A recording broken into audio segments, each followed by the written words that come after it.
I want to start this journey on habits in an unexpected place. The world of competitive cycling, where every variable matters. And this story will show you how incremental moves and changes can make a big difference on improving your habits.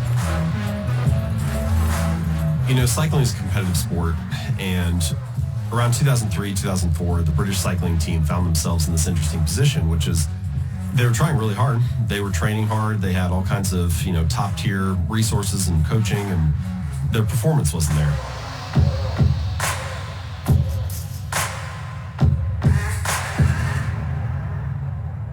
And around this time, they hired this new performance director, this coach by the name of Dave Brailsford. And so he had this concept, he had this idea that he called the aggregation of marginal gains.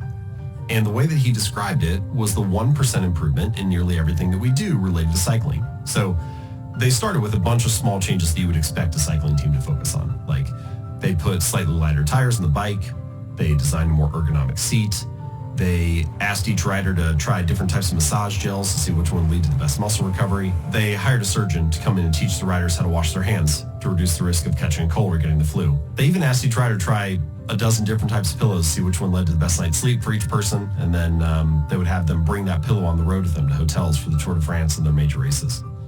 And so Brailsford said, look, if we can actually do this, right, if we can make all these little 1% improvements related to cycling, then I think we can win a Tour de France within 5 years.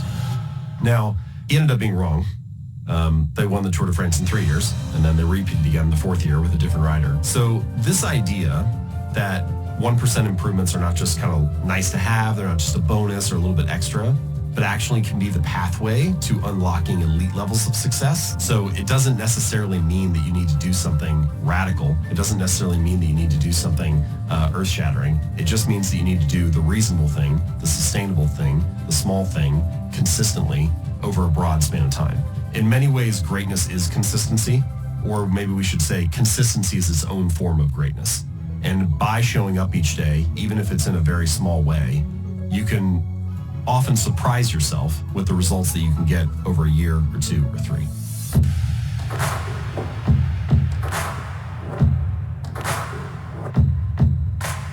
There are many reasons why habits matter. Habits can influence so many different areas of life. Almost every result you get is a lagging measure of the habits that precede them. So your physical fitness is a lagging measure of your training habits. Your bank account is a lagging measure of your financial habits. Your productivity is a lagging measure of your prioritization habits. Even little stuff like the amount of clutter in your living room is a lagging measure of your cleaning habits. And so often in life, what we want is for better outcomes to happen. What we want is to have better results. But it's kind of one of these ironic things. The results are not actually the thing that needs to change. It's like fix the inputs and the outputs will fix themselves. Adjust the habits that precede the results and you'll be carried naturally to a different destination. If you think about what you do, take it in the workplace, for example, there's almost no result that you get at work that's just a single instance and then you're done. It's the accumulation of many efforts, of many actions that you take that really delivers a better outcome. So if you can master your habits, it doesn't necessarily guarantee results, but it's hard to find something that puts you in a better position to get good results. For me, the idea that small changes could lead to bigger results actually sprouted from a horrible accident. An accident that changed the course of my life. So my sophomore year of high school, last day of the school year, I suffered this injury where I was hit in the face with a baseball bat. It was an accident. My classmate took a swing and bat slipped out of his hands, kind of rotated like helicopter style through the air and struck me right between the eyes. I lost consciousness, took me out on a stretcher, went to the ambulance. On the way to the hospital, I lost the ability to breathe on my own. They started to intubate me, pump breaths in by hand. I had a couple seizures. It took about a month for my eye to recede back to its normal level. I couldn't drive a car for 9 months. In my first physical therapy sessions, I was practicing basic motor patterns like walking in a straight line. All I wanted to do was get back on the baseball field. I was a high school baseball player. I was excited about it. Like that's all I wanted to do was get back and play and be a normal kid again. But it was this time in my life when I had to start small. I wanted to fulfill my potential.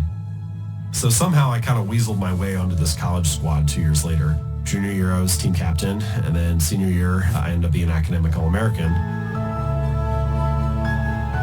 I never ended up playing professionally, but I do think I was able to fulfill my potential. I was able to make the most of what I had. But we all have challenges that we face, and that was one of mine. And one day at a time, I improved my sleep habits, study habits, strength training habits to get better. And I was able to take this horrible accident and discover that small steps can make a big impact.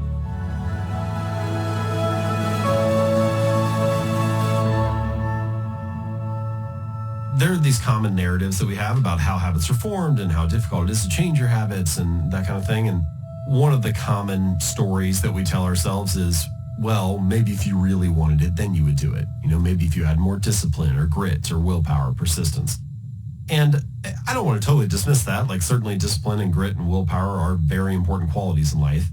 But I don't think that answer is quite right. I think many people, certainly someone watching this right now, genuinely does want to improve, genuinely does want to fulfill their potential, genuinely does want to perform at a high level. So what I always say is, look, if you're struggling to improve, the problem isn't you, the problem is your system. The problem is the approach that you're taking, the process that you have, and the way that you're trying to attack the problem. What we find is that there are actually many things that influence habits. Willpower is just one of many variables. Rather than asking myself, what could I do on my best day?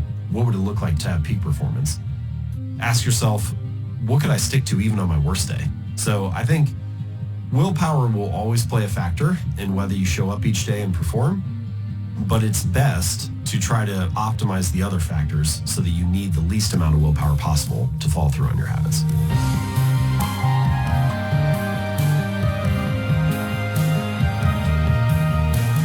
The San Antonio Spurs, very successful NBA basketball franchise. They've won 5 NBA championships at this point, and they have this quote hanging in their locker room, and it says something to the effect of, every time I feel like giving up, I think about the stonecutter. Takes his hammer and bangs on the rock 100 times without it splitting in two. And then at the 101st blow, it cracks. And I know that it wasn't the 101st that did it, but all the 100 that came before. And man, that quote from Jacob Riis, that idea, that can apply to so many different things in life. It wasn't the last workout that made you fit, it was all the 100 that came before. If you can master the art of showing up, if you can continue to build this consistency, if you can keep hammering on the rock, then 2 months or 6 months or 2 years later, you have the result that you were trying to show up for. So the little mantra I like to keep in mind is, when dreaming or when making plans, think big, but when executing, think small.